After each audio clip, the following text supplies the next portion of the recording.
Hello friends, ಇವತ್ತಿನ ಸಂಚಿಕೆಯಲ್ಲಿ ಏನಾಯಿತು ಅಂತ ನೋಡ್ಕೊಂಡು ಬರೋಣ ಬನ್ನಿ. ಗಿರಿಜಾ ಮನೆ ಮುಂದೆ ರಂಗೋಲಿ ಹಾಕ್ತಾ ಇರ್ತಾರೆ. ತವ್ರ ಮನೆ ನೋಡ್ತಾ, ಅರೆ ಇವ್ರ ಮನೇಲಿ ಇವತ್ತು ಏನು ವಿಶೇಷ, ಏನಾದರೂ ಹಬ್ಬನ, ಯಾವ ಹಬ್ಬನೂ ಇಲ್ವಲ್ಲ ಮತ್ತೆ ಅಂತ ಅಲ್ಲಿ ಬಾಳೆಗಿಡ್ಡೆ ತಗೊಂಡು ಹೋಗೋರ ಹತ್ರ, ಅಣ್ಣ ಆಗ್ಲಿಂದ ನೋಡ್ತಿದ್ದೀನಿ ಆ ಮನೆಗೆ ಹೂವಿನ ಕಂಬ, ಮಾವಿನ ತೋರಣ ಎಲ್ಲ ತಗೊಂಡು ಹೋಗ್ತಿದ್ದೀರಾ, ಇವತ್ತು ಆ ಮನೇಲಿ ಏನು ವಿಶೇಷ ಅಂತ ಕೇಳ್ತಾರೆ. ಸೂರ್ಯ ಅಣ್ಣನ ಮನೇಲಿ ಗಂಡಿನ ಕಡೆಯವರು ನೋಡೋಕೆ ಬರ್ತಿದ್ದಾರೆ ಅಂತಾರೆ ಅವರು. ಹೌದಾ ಅಣ್ಣ ಅಂತ ಗಿರಿಜಾ ಖುಷಿ ಆಗ್ತಾರೆ. ಆಗ ಸೂರ್ಯಕಾಂತ್ ಚಂದ್ರಕಾಂತ್ ಅಲ್ಲಿಗೆ ಬರ್ತಾರೆ. ಅವನಿಗೆ ಕೆಲಸ ಮಾಡು ಅಂದರೆ ಬೀದಿಲಿ ಹೋಗೋರ ಜೊತೆ ಹರಟೆ ಹೊಡ್ಕೊಂಡು ನಿಂತಿದ್ಯಾ, ಹೋಗೊಳಗೆ ಅಂತಾರೆ ಸೂರ್ಯಕಾಂತ್. ಅವನು ಹೋಗ್ತಾನೆ. ಗಿರಿಜಾ ತಿರುಗಿ ಹೋಗುವಾಗ 1 ನಿಮಿಷ ಅಂತಾರೆ ಸೂರ್ಯಕಾಂತ್. ಖುಷಿಯಿಂದ ಗಿರಿಜಾ ಹೇಳಣ್ಣ ಅನ್ನುವಾಗ, ಆ ಪದನ ಕರಿಬೇಡ, ನಿನಗೆ ಆ ಯೋಗ್ಯತೆ ಇಲ್ಲ. ಇವತ್ತು ನಮ್ಮ ಮನೆಗೆ ನನ್ನ ಮಗಳನ್ನು ನೋಡೋದಕ್ಕೆ ಗಂಡು ಬರ್ತಿದ್ದಾರೆ. ಇವತ್ತೇನಾದರೂ ಆ ಪೈಪ್ ಹೊಡಿತು ಈ ಪೈಪ್ ಹೊಡಿತು ಅಂತ ಬಂದು ಗಲಾಟೆ ಮಾಡೋಕೆ ನೋಡಿದರೆ ಚೆನ್ನಾಗಿರೋದಿಲ್ಲ ಅಂತಾರೆ ಸೂರ್ಯಕಾಂತ್. ನಮ್ಮ ನೆಮ್ಮದಿನ ಕೆಡಿಸ್ಬೇಕು, ನಮ್ಮ ಮರ್ಯಾದೆನ ತೆಗಿಬೇಕು ಅಂತ ಅವನೇನಾದರೂ ಪಣ ತೊಟ್ಟಿದ್ರೆ ಆ ವಿಷಯದಲ್ಲಿ ನಾವು ಅವನಿಗಿಂತ ರಾಕ್ಷಸರು, ತಿಳ್ಕೊ ಅಂತಾರೆ ಚಂದ್ರಕಾಂತ್. ಹೋಗಿ ಹೇಳು ಅವನಿಗೆ, ಇವತ್ತು ನಿಮ್ಮ ಮನೆ ಕಡೆಯಿಂದ ನಮ್ಮ ಮನೆ ಕಡೆಗೆ ಉಸಿರು ಬರಬಾರ್ದು ಅಂತ. ಸೂರ್ಯಕಾಂತ್ ಹೋಗ್ತಾರೆ. ಗಿರಿಜಾ ಕಣ್ಣೀರನ್ನು ಒರೆಸ್ಕೊಂಡು ಗಂಡನ ಹತ್ರ ಬಂದು, ಅದು ಎದುರುಗಡೆ ಮನೆಯಲ್ಲಿ ಅಮ್ಮನ ನೋಡೋದಕ್ಕೆ ಯಾವ ಹುಡುಗನ ಕಡೆಯವರು ಬರ್ತಿದ್ದಾರಂತೆ. ಹೋದ ಸಲ ನಮ್ಮಿಂದ ಸಂಬಂಧ ತಪ್ಪು ಹೋಯಿತು, ಈ ಸರ್ತಿ ಹಾಗಾಗೋದು ಬೇಡ ರೀ ಅಂತಾರೆ ಗಿರಿಜಾ. ಏನು ನಿನ್ನ ಮಾತಿನ ಅರ್ಥ ಗಿರಿಜಾ, ನಾನು ಬೇಕು ಅಂತ ಶಾಸ್ತ್ರನ ನಿಲ್ಲಿಸ್ತೀನ ಅಂತಾರೆ ನಂದನ್. ನಾನು ಆ ರೀತಿ ಹೇಳಿಲ್ಲ ರೀ. ಹೋದ ಸಲ ಪ್ರತ್ಯಕ್ಷವಾಗೋ ಪರೋಕ್ಷವಾಗೋ ಆ ಸಂಬಂಧ ಮುದ್ಬೀಳೋಕೆ ನಾವೇ ಕಾರಣ ಆದ್ವಿ. ಹೋದ ಸಲ ನಮಗೆ ಆ ವಿಷಯ ಗೊತ್ತಿರಲಿಲ್ಲ, ಈ ಸಲ ಗೊತ್ತಿದ್ದು ಆ ರೀತಿ ಆಗೋದು ಬೇಡ ರೀ ಅಂತಾರೆ ಗಿರಿಜಾ. ನಿಜ ಹೇಳು ಗಿರಿಜಾ, ಆ ಮನೆಯವರೇನಾದರೂ ನಿನಗೆ ಈ ರೀತಿ ಹೇಳು ನಿನ್ನ ಗಂಡಂಗೆ ಅಂತ ಹೆದರಿಸಿದಾರಾ ಅಂತಾರೆ ನಂದನ್. ಖಂಡಿತ ಹಾಗೆಲ್ಲ ಏನೂ ಇಲ್ಲ ರೀ. ನೋಡಿ, ನೀವು ಕೋಪ ಮಾಡ್ಕೊಳ್ಳಲ್ಲ ಅಂತ ಮತ್ತೆ ಕೋಪ ಮಾಡ್ಕೋತಿದ್ದೀರಾ. ಅವರೇನೂ ಹೇಳಿಲ್ಲ, ನಾನೇ ನಿಮ್ಮ ಹತ್ರ ಹೇಳ್ತಿದ್ದೀನಿ ಅಂತಾರೆ ಗಿರಿಜಾ. ನನ್ನ ನೀನು ಇಷ್ಟೇನ ಅರ್ಥ ಮಾಡ್ಕೊಂಡಿರೋದು? ಆ ಮನೆ ಶುಭ ಕಾರ್ಯನ ನಾನು ತಪ್ಪಿಸ್ತೀನಿ, ಅಷ್ಟು ಕೆಟ್ಟವನ ನಾನು? ನಮ್ಗಳ ಜಗಳದಲ್ಲಿ ಅಮೂಲ್ಯನ ಜೀವನ ಹಾಳಾಗಬೇಕಾ ಹೇಳು? ಆಕೆಗೆ ಒಳ್ಳೇದಾಗಬೇಕು ಅಂತಲೇ ಬಯಸ್ತೀನಿ. ಗಿರಿಜಾ, ನನಗೆ ಹೇಳಿದ್ದನ್ನು ನಿನ್ನ ಸುಪುತ್ರರಿಗೂ ಹೇಳು. ಆ ಮನೆಯವ್ರ ಜೊತೆ ಇವತ್ತು ಯಾವುದು ತಂಟೆ ತಕರಾರು ಬೇಡ ಅಂತ ಮುಖ್ಯವಾಗಿ ವಲ್ಲಭಂಗೆ ಹೇಳು. ಸಿಟ್ಟು ಬಂದರೆ ಹೊಡೆದಾಟಕ್ಕೆ ನಿಲ್ತಾನೆ ಅವನು ಅಂತಾರೆ ನಂದನ್. ಆಯ್ತು ಹೇಳ್ತೀನಿ ಅಂತಾರೆ ಗಿರಿಜಾ. ನನಗೆ ಹೊರಗಡೆ ಕೆಲಸ ಇದೆ, ಹೋಗಿ ಬರ್ತೀನಿ ಅಂತ ಹೋಗ್ತಾರೆ ನಂದನ್. ಈಚೆ ಅಮೂಲ್ಯ ರೂಮಲ್ಲಿ ಟೆನ್ಷನಲ್ಲಿ ತಿರುಗ್ತಿರ್ತಾಳೆ. ಆಗ ಇಂದಿರಾ ಅವಳನ್ನೇ ನೋಡ್ತಾ, ಎಲ್ಲ ನಾನು ಅಂದ್ಕೊಂಡಂಗೆ ಆಗ್ತಿದೆ. ಹುಡುಗನ ಕಡೆಯವರು ಬರ್ತಿದ್ದಾರೆ, ಆದರೆ ನಮ್ಮ ಹುಡುಗಿ ಯಾವುದಕ್ಕೂ ರೆಡಿನೇ ಇಲ್ಲ. ಯಾಕಂದರೆ ಅವಳಿಗೆ ಅವಳು ಹುಡುಗಂದೇ ನೆನಪು, ಯೋಚನೆ ಮಾಡ್ತಾ, ಅಮ್ಮೋ ನೀನಿನ್ನೂ ರೆಡಿಯಾಗಿಲ್ವೇನೆ? ಅಯ್ಯೋ ಏಯ್ ಜ್ಯೋತಿ ಬಾರೇ ಇಲ್ಲಿ ಅಂತಾರೆ ಇಂದಿರಾ. ಅಮ್ಮ ಅಂತ ಜ್ಯೋತಿ ಬರ್ತಾಳೆ. ಅಮ್ಮನ ನೋಡೋಕ್ಕೆ ಹುಡುಗ ಬರ್ತಿದ್ದಾನೆ, ಅವಳನ್ನು ರೆಡಿ ಮಾಡೋದು ಬಿಟ್ಟು ನೀನು ರೆಡಿಯಾಗಿ ಸೆಲ್ಫಿ ತಗೋತಿದ್ಯಾ? ಅಮ್ಮನ ನಾನೇ ರೆಡಿ ಮಾಡ್ತೀನಿ, ಸೀರೆ ಕೊಡು ಅಂತ ತಗೊಂಡು. ಯಾಕಮ್ಮು ಒಂಥರ ಇದೆಯಾ, ಏನಾಯಿತು ಅಂತಾರೆ ಇಂದಿರಾ. ಏನಾಯ್ತಮ್ಮು ಅಂತಾಳೆ ಜ್ಯೋತಿ. ಯಾಕಮ್ಮ, ನಿನಗೆ ಈ ಮದುವೆ ಇಷ್ಟ ಇಲ್ವಾ? ಜ್ಯೋತಿ ಬಾಗಿಲು ಹಾಕು ಅಂತಾರೆ ಇಂದಿರಾ. ಜ್ಯೋತಿ ಬಾಗಿಲನ್ನು ಹಾಕ್ತಾಳೆ. ಅಮ್ಮು ನಿಜ ಹೇಳು, ನೀನು ಯಾರನ್ನಾದರೂ ಇಷ್ಟಪಡ್ತಿದ್ಯಾ? ನೀ ನನಗೂ ಮಗಳೇ ಕಣೆ, ನಿನ್ನ ಮನಸ್ಸಲ್ಲಿ ಬೇರೆ ಹುಡುಗ ಇದ್ದಾನ ಹೇಳು ಅಂತಾರೆ ಇಂದಿರಾ.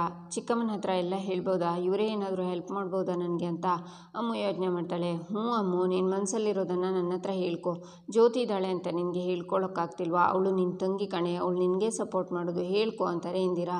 ಅದು ಅಂತಾಳೆ ಅಮ್ಮು. ಆಗ ಯಾರೋ ಡೋರ್ನ ಬಡಿತಾರೆ. ಜ್ಯೋತಿ ಡೋರ್ ಓಪನ್ ಮಾಡ್ತಾಳೆ. ಕಲಾವತಿ ಬಂದು, ಏನಮ್ಮು ನೀನು ಇನ್ನೂ ರೆಡಿಯಾಗಿಲ್ವಾ? ಇಂದಿರಾ ಅವಳನ್ನು ರೆಡಿ ಮಾಡೋದು ಬಿಟ್ಟು ಹರಟೆ ಹೊಡಿತಿದ್ದೀರಲ್ಲ, ಸರಿ ನೀನು ಹೋಗಿ ಹೂವು ಹಣ್ಣು ಎಲ್ಲ ಟೇಬಲ್ಗಿಡು, ನಾನು ಅವಳನ್ನು ರೆಡಿ ಮಾಡ್ಕೊಂಡು ಬರ್ತೀನಿ ಹೋಗು ಅಂತಾರೆ ಕಲಾವತಿ. ಇಂದಿರಾ ಹೋಗ್ತಾರೆ. ಈಚೆ ವಲ್ಲಭನ ಹತ್ರ ಮೀನಾ ಬಂದು, ಅಮೂಲ್ಯ ಹೇಗಿದ್ದಾಳೋ ಅಂತಾರೆ. ಅವಳು ಹೇಗಿರ್ತಾಳೆ, ಒಂದು ಫುಲ್ ಕುಕ್ಕರ್ ಅನ್ನಕ್ಕೆ ಅವರಪ್ಪ ಮಾಡಿರೋ ತುಪ್ಪನ ಹಾಕ್ಕೊಂಡು ಹೊಟ್ಟೆ ತುಂಬ ತೇಗಿ ದಬ್ಬಾಕಿರ್ತಾಳೆ ಅಂತಾನೆ ವಲ್ಲಭ.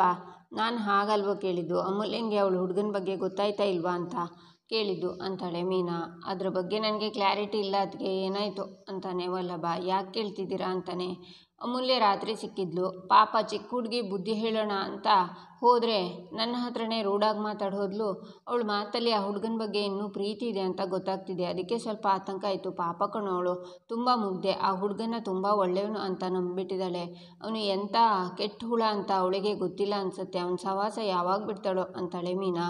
ನೀವು ಇದ್ರ ಬಗ್ಗೆ ತಲೆ ಕೆಡಿಸ್ಕೋಬೇಡಿ, ಸತ್ಯ ಅನ್ನೋದು ಬೂದಿ ಮುಚ್ಚಿದ ಕೆಂಡದ ಹಾಗೆ, ಜಾಸ್ತಿ ಮರೆಯಲ್ಲಿರಲ್ಲ. ಒಂದಲ್ಲ ಒಂದಿನ ಅಮೂಲ್ಯಂಗೆ ಗೊತ್ತಾಗುತ್ತೆ, ಆವಾಗ ದೊಡ್ಡ ತಪ್ಪು ಮಾಡಿದ್ದೀನಲ್ಲ ಅಂತ ರಿಯಲೈಸ್ ಆಗ್ತಾಳೆ ಅಂತಾನೆ ವಲ್ಲಭ. ಈಚೆ ಸೂರ್ಯಕಾಂತ್ ಮನೆಗೆ ಗಂಡಿನ ಕಡೆಯವರು ಬರ್ತಾರೆ. ಎಲ್ಲರೂ ಜ್ಯೂಸನ್ನು ಕುಡಿತಾರೆ. ಬ್ರೋಕರ್ ಮಂಜಣ್ಣನವರು ನಿಮ್ಮ ಫ್ಯಾಮಿಲಿ ಬಗ್ಗೆ ತುಂಬ ಹೇಳಿದ್ದಾರೆ, ತುಂಬ ಸಂಸ್ಕಾರವಂತರು ಅಂತ ಹೇಳಿದ್ದಾರೆ. ನನ್ನ ಮಗ ಅಮೇರಿಕದಲ್ಲಿದ್ದರೂ ನಮ್ಮ ಕಲ್ಚರ್ಗೆ ತುಂಬ ವ್ಯಾಲ್ಯೂ ಕೊಡ್ತಾನೆ. ಒಂದು 10 ವರ್ಷ ಅಮೇರಿಕದಲ್ಲಿದ್ದು ಆಮೇಲೆ ಇಲ್ಲೇ ಬಂದು ಸೆಟ್ಲ್ ಆಗ್ತಾನೆ ಅಂತಾರೆ ಹುಡುಗನಪ್ಪ. ಓ ಹೌದಾ ಅಂತಾರೆ ಚಂದ್ರಕಾಂತ್. ಎಸ್ ಅಂಕಲ್, ಬೇರೆ ದೇಶದಲ್ಲಿ ಸೆಟ್ಲಾಗೋ ಯೋಚನೆ ನನಗಿಲ್ಲ. ಏನೇ ಆದರೂ ನಮ್ಮ ರೂಟನ್ನು ಮರಿಬಾರ್ದು ಅಲ್ವಾ ಅಂತಾನೆ ಹುಡುಗ. ಸರಿ, ಹುಡುಗಿನ ಕರೆಸಿ, ಆಮೇಲೆ ರಾಹುಕಾಲ ಬಂದುಬಿಡುತ್ತೆ ಅಂತಾರೆ ಹುಡುಗನಮ್ಮ.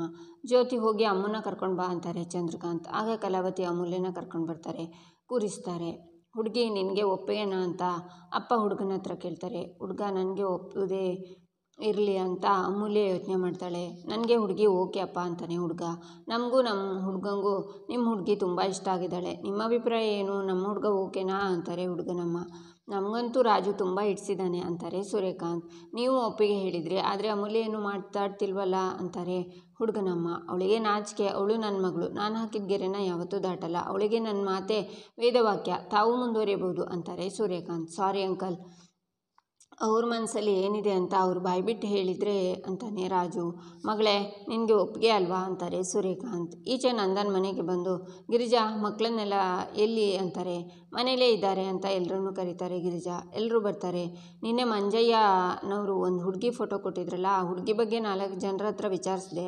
ಆ ಹುಡುಗಿ ಹೇಗೆ, ಮನೆತನ ಹೇಗೆ ಅಂತ. ಎಲ್ಲರೂ ಕಣ್ಮುಚ್ಕೊಂಡು ಈ ಸಂಬಂಧ ಒಪ್ಕೋ ನಂದ, ಹುಡುಗಿ ತುಂಬ ಒಳ್ಳೆಯವಳು, ನಿಮ್ಮನೆ ಬೆಳಗೋ ಸೊಸೆ ಆಗ್ತಾಳೆ, ಋಣ ಇದ್ದವರಿಗೆ ಮಾತ್ರ ಇಂಥ ಹುಡುಗಿ ಸಿಗ್ತಾಳೆ ಅಂತ ಹೇಳಿದರು ಅಂತಾರೆ ನಂದನ್. ಆಗ ಎಲ್ಲರೂ ಖುಷಿ ಆಗ್ತಾರೆ. ಮಾವ ನೋಡಿ, ಹುಡುಗಿ ಸಿಗೋದು ಲೇಟ್ ಆದರೂ ಆ ದೇವರು ಒಳ್ಳೆ ಹುಡುಗಿ ಸಿಗೋ ಹಾಗೆ ಮಾಡಿದ್ದಾನೆ ಅಂತಾಳೆ ಮೀನಾ. ಕೂಡಲೇ ಹುಡುಗಿ ಕಡೆಯವರಿಗೆ ಬರೋದಕ್ಕೆ ಹೇಳಿ ಅಂತಾರೆ ಗಿರಿಜಾ. ನಾಳೆನೇ ಹೆಣ್ಣು ನೋಡೋಕೆ ಬರ್ತೀನಿ ಅಂದಿದ್ದಾರೆ ಅಂತಾರೆ ನಂದನ್. ಅಣ್ಣ ನೀನು ನಾಳೆ ಪಳಪಳ ಹೊಳಿಬೇಕು ಅಂತಾನೆ ಕೇಶವ. ಹುಡುಗಿನೂ ಮಾಧವನ ಫೋಟೋ ನೋಡಿ ಒಪ್ಪಿದಾಳಂತೆ. ಈ ಸಂಬಂಧ ಕೂಡಿ ಬಂದರೆ ಸಾಕು ಅಂತಾರೆ ನಂದನ್. ಈ ಸಂಬಂಧ ನಿಶ್ಚಯ ಆಗುತ್ತೆ ರೀ ಅಂತಾರೆ ಗಿರಿಜಾ. ನಾಳೆಗೆ ಏನೇನು ಬೇಕೋ ಎಲ್ಲನೂ ರೆಡಿ ಮಾಡ್ಕೊಳ್ಳಿ ಅಂತ ನಂದನ್ ಹೋಗ್ತಾರೆ. ಅಣ್ಣ ಪಾರ್ಟಿ ಕೊಡಬೇಕು ನೀನು ಅಂತಾಳೆ ರಕ್ಷಾ. ನನ್ನನ್ನು ಪಾರ್ಟಿಗೆ ಸೇರಿಸ್ಕೊಳ್ಳಿ ಅಂತಾಳೆ ಮೀನಾ. ಆದರೆ ಮಾಧವ ಯಾಕೋ ಬೇಜಾರಿಂದ ಅಲ್ಲಿಂದ ಹೋಗ್ತಾನೆ. ಅದನ್ನು ವಲ್ಲಭ ಗಮನಿಸ್ತಾನೆ. ಈಚೆ ಇಂದಿರಾ, ಭಾವ, ಹುಡುಗಿರು ಯಾವತ್ತೂ ಒಪ್ಪಿಗೆನ ಬಾಯ್ಬಿಟ್ಟು ಹೇಳೋದಿಲ್ಲ ಭಾವ. ಅವಳು ನಾಚಿಕೊಂಡು ತಲೆ ತೆಗೆಸ್ಕೊಂಡು ಕೂತಿದ್ದಾಳೆ ಅಂದರೆ ಅರ್ಥ ಮಾಡ್ಕೋಬೇಕು ನಾವು. ಮೌನಂ ಸಮ್ಮತಿ ಲಕ್ಷಣಂ ಅಂತಾಳೆ. ಆದರೆ ನಂದೊಂದು ರಿಕ್ವೆಸ್ಟ್ ಇದೆ. ನನ್ನ ಮಗಳು ಓದ್ತಿದ್ದಾಳೆ, ಮದುವೆ ಆದಮೇಲೆ ಅವಳು ಓದಬೇಕು ಅಂದ್ಕೊಂಡಿದ್ದಾಳೆ ಅಂತಾರೆ ಸೂರ್ಯಕಾಂತ್. ವೈ ನಾಟ್ ಅಂಕಲ್, ಅಮೂಲ್ಯವರಿಗೆ ಏನು ಬೇಕೋ ಅದನ್ನು ಓದಲಿ, ನನಗೇನು ಪ್ರಾಬ್ಲಮ್ ಇಲ್ಲ ಅಂತಾನೆ ರಾಜು. ನೋಡಿದ್ದೆ ಮಗಳೇ, ಕೊನೆಗೂ ನಿನ್ನ ಇಷ್ಟದಂಗೆ ಆಯಿತು ಅಂತಾರೆ ಸೂರ್ಯಕಾಂತ್. ಪುರೋಹಿತರ ಹತ್ರ ಮಾತಾಡಿ ನಿಶ್ಚಿತಾರ್ಥಕ್ಕೆ ಡೇಟ್ ಫಿಕ್ಸ್ ಮಾಡೋಣ ಅಂತಾರೆ ಚಂದ್ರಕಾಂತ್. ನನ್ನ ಮಗ 1 ವಾರ ಇಲ್ಲಿರ್ತಾನೆ, ಆಮೇಲೆ ಅಮೆರಿಕಕ್ಕೆ ಹೋಗ್ತಾನೆ, ನಂತರ 6 ತಿಂಗಳ ನಂತರನೇ ಬರೋದು. ಅದಕ್ಕೆ ಈಗ ನಿಶ್ಚಿತಾರ್ಥ ಮಾಡಿ ಅವನು ವಾಪಸ್ ಬಂದ ಮೇಲೆ ಮದುವೆ ಮಾಡೋಣ ಅಂತಾರೆ ರಾಜು ಅಮ್ಮ. ನಿಶ್ಚಿತಾರ್ಥ ಮಾಡಿ 6 ತಿಂಗಳ ನಂತರ ಮದುವೆನಾ? ತಪ್ಪು ತಿಳ್ಕೊಬೇಡಿ, ಒಬ್ಬ ಹೆಣ್ಣೆತ್ತವನಾಗಿ ನನಗ್ಯಾಕೋ ಇದು ಸರಿ ಅನ್ನಿಸ್ತಿಲ್ಲ. ಮದುವೆ ನಿಶ್ಚಯ ಆದಮೇಲೆ ಅಷ್ಟೊಂದು ದಿನ ಬಿಡೋದು ಸರಿ ಅನ್ನಿಸ್ತಿಲ್ಲ ಅಂತಾರೆ ಸೂರ್ಯಕಾಂತ್. ಹಾಗಿದ್ರೆ 6 ತಿಂಗಳ ನಂತರನೇ ನಿಶ್ಚಿತಾರ್ಥ ಮದುವೆನೂ ಮಾಡೋಣ, ನಿಮಗೇನು ಅನಿಸುತ್ತೆ ಅಂತಾರೆ ಅಮ್ಮ. ನನಗೆ ಇದು ಕೂಡ ಯಾಕೋ ಸರಿ ಅನ್ನಿಸ್ತಿಲ್ಲ. ಒಂದು ಕೆಲಸ ಮಾಡೋಣ, ನಿಶ್ಚಿತಾರ್ಥ ಏನೂ ಬೇಡ, 1 ವಾರದಲ್ಲಿ ಒಳ್ಳೆ ಮುಹೂರ್ತ ನೋಡಿ ಮದುವೆ ಮಾಡಿಬಿಡೋಣ. ಗ್ರ್ಯಾಂಡಾಗಿ ಮದುವೆ ಮಾಡಿಕೊಡ್ತೀನಿ, ಏನಂತೀರಾ ಅಂತಾರೆ ಸೂರ್ಯಕಾಂತ್. ರೀ, ಇದೇ ವಾರದಲ್ಲಿ ಮದುವೆ ಅಂದರೆ ಅಂತಾರೆ ಕಲಾವತಿ. ಯಾಕೆ ಕಲಾ, ಮಗಳನ್ನು ಮದುವೆ ಮಾಡಿ ಕಳಿಸ್ಬೇಕು ಅಂತ ಬೇಜಾರ? ಹೆಣ್ಣೆತ್ತೋರು ಯಾವತ್ತಾದರೂ ಇದನ್ನು ಎದುರಿಸಲೇಬೇಕಲ್ವಾ? ನಮ್ಮ ಮಗಳು ಚೆನ್ನಾಗಿರ್ತಾಳೆ ಕಲಾ, ಅದಕ್ಕೋಸ್ಕರನಾದರೂ ಈ ಕಷ್ಟನ ಇಷ್ಟಪಟ್ಟು ನಿಭಾಯಿಸೋಣ ಅಂತಾರೆ ಸೂರ್ಯಕಾಂತ್. ನಮ್ಮದೇನೂ ಅಭ್ಯಂತರ ಇಲ್ಲ, ಹಾಗೆ ಮಾಡೋಣ ಅಂತಾರೆ ರಾಜು ಅಪ್ಪ. ಸರಿ, ಹಾಗಾದರೆ ಶ್ರೀಕಂಠು ನಮ್ಮ ಪುರೋಹಿತರಿಗೆ ಫೋನ್ ಮಾಡಿ ಕರೆಸ್ಬಿಡು ಇಲ್ಲಿಗೆ ಅಂತಾರೆ ಚಂದ್ರಕಾಂತ್. ಈಚೆ ಮಾಧವ ಒಬ್ಬನೇ ನಿಂತಿರ್ತಾನೆ. ಆಗ ವಲ್ಲಭ ಬಂದು, ಏನಾಯ್ತಣ್ಣ, ಮನೇಲಿ ಎಲ್ಲರೂ ನಿನ್ನ ಮದುವೆ ಖುಷಿಲಿದ್ದರೆ ನೀನು ಬೇಜಾರಲ್ಲಿದ್ದಿಲ್ಲ ಅಂತಾನೆ. ಏನೂ ಇಲ್ಲ ಚಿಕ್ಕು ಅಂತಾನೆ ಮಾಧವ. ಯಾವುದೋ ಒಂದು ಹುಡುಗಿ ನಿನ್ನ ಲೈಫಲ್ಲಿ ಸಡನ್ನಾಗಿ ಎಂಟ್ರಿ ಕೊಡ್ತಿದ್ದಾಳೆ ಅಂದಾಗ ಆತಂಕ ಆಗ್ತಿದೆಯಾ? ಅಂದರೆ ನಿನ್ನ ಹಳೆ ಹುಡುಗಿ ಇನ್ನೂ ನಿನಗೆ ನೆನಪಾಗ್ತಿದ್ದಾಳ ಅಣ್ಣ, ಅದಕ್ಕೆ ಅದನ್ನೆಲ್ಲ ಮರೆಯೋಕ್ಕಾಗ್ತಿಲ್ವ ನಿನಗೆ ಅಂತಾನೆ ವಲ್ಲಭ. ಚೇಚೆ, ಹಾಗೇನಿಲ್ಲ ಚಿಕ್ಕು. ಇನ್ಫ್ಯಾಕ್ಟ್ ನನ್ನ ಹಳೆ ನೆನಪನ್ನು ನನ್ನ ಮನಸ್ಸಿಂದ ಯಾವಾಗಲೂ ಅಳಸ ಆಗೋಗಿದೆ. ಅದನ್ನು ಮತ್ತೆ ಮತ್ತೆ ಮೇಲಕ್ಕೆ ಹಾಕೋದು ನನಗಿಷ್ಟ ಇಲ್ಲ. ನನಗೆ ಯೋಚನೆ ಆಗ್ತಿರೋದು ಬರೋ ಹುಡುಗಿ ಬಗ್ಗೆ. ಅವಳು ಸೇರೋದು ಮನೆ ಒಳಗೆ ಬರಬೇಕಾಗಿರೋದು ಈ ಮನೆ ಒಳಗಡೆ ಮಾತ್ರ ಅಲ್ಲ, ಈ ಮನೆಯವ್ರ ಮನಸ್ಸು ಒಳಗಡೆ. ಬರೋ ಹುಡುಗಿ ಈ ಮನೆಯವ್ರ ಜೊತೆ ಹೇಗೆ ಹೊಂದ್ಕೋತಾಳು ಅಂತ ದಿಗಿಲಾಗ್ತಿದೆ ಚಿಕ್ಕು. ಅಪ್ಪ ಅಮ್ಮನ ಚೆನ್ನಾಗಿ ನೋಡ್ಕೋಬೇಕು. ಅವಳು ಅಮ್ಮಂಗೆ ಗೌರವ ಕೊಟ್ಟು ಅವ್ರ ಕೆಲಸದಲ್ಲಿ ಕೈ ಜೋಡಿಸಿ ಎಲ್ಲರ ಜೊತೆ ನಗ್ನಗ್ತಾ ಮಾತಾಡಿದರೆ ಸಾಕು ಕಣು. ಅದಕ್ಕಿಂತ ಜಾಸ್ತಿ ನಾನು ಇನ್ನೇನು ಕೇಳಲ್ಲ. ಆದರೆ ಅಂಥ ಹುಡುಗಿ ಸಿಗ್ತಾಳ ಅಂತ ಭಯ ಆಗ್ತಿದೆ ಅಂತಾನೆ ಮಾಧವ. ಖಂಡಿತ ಸಿಗ್ತಾಳೆ. ಈಗ ಕೇಶವಣ್ಣನ ನೋಡು, ಎಂಥ ಒಳ್ಳೆ ಹುಡುಗಿ ಸಿಕ್ಕಿದ್ದಾಳೆ. ಅವನಿಗೆ ಹಾಗೆ ನೀನು ಬಯಸಿದ ಹುಡುಗಿನೇ ಸಿಗ್ತಾಳೆ ಕಣೋ ಅಂತಾನೆ ವಲ್ಲಭ. ಇಲ್ಲಿಗೆ ಈ ಸಂಚಿಕೆ ಮುಕ್ತಾಯವಾಗುತ್ತೆ. ಮುಂದಿನ ಸಂಚಿಕೆಗಾಗಿ ನಮ್ಮ ಚಾನಲನ್ನು ನೋಡಿ ಸಬ್ಸ್ಕ್ರೈಬ್ ಮಾಡಿ, ಲೈಕ್ ಮಾಡಿ, ಸಪೋರ್ಟ್ ಮಾಡೋದನ್ನು ಮರಿಬೇಡಿ.